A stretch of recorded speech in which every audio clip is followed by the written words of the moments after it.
In today's video, I'm going to teach you how to indent paragraphs in Google Docs. Whether you're formatting an essay, a report, or a bibliography, proper indentation makes your document look clean and professional.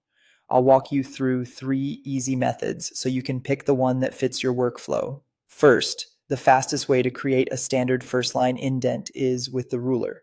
Open your document and make sure the ruler is visible at the top. If you don't see it, go to the View menu and choose Show Ruler.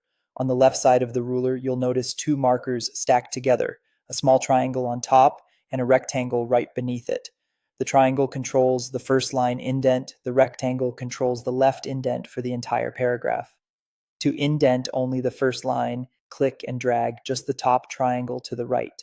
Watch the blue guideline as you drag and stop at the measurement you want. Half an inch is a common choice for academic writing. If you accidentally move the rectangle, your whole paragraph will shift.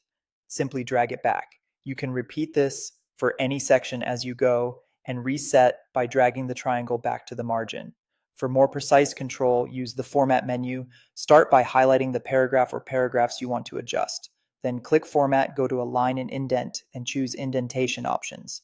A pop-up will appear with a special indent menu. Choose first line for a standard paragraph indent, or pick hanging when you're formatting citations like a works cited or bibliography, where the first line stays at the margin and the following lines are indented. Set the size, such as 0.5 inches, to match your style guide and click Apply. This method is great when you need consistent, exact values across multiple paragraphs and want the settings to be clear and repeatable. If you just need a quick first-line indent while drafting, place your cursor at the start of a paragraph and press the Tab key.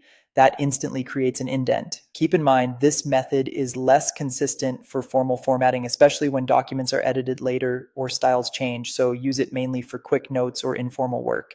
And that's it. If you found this tutorial helpful, don't forget to like this video and subscribe to my channel for more Google Docs tips and tutorials.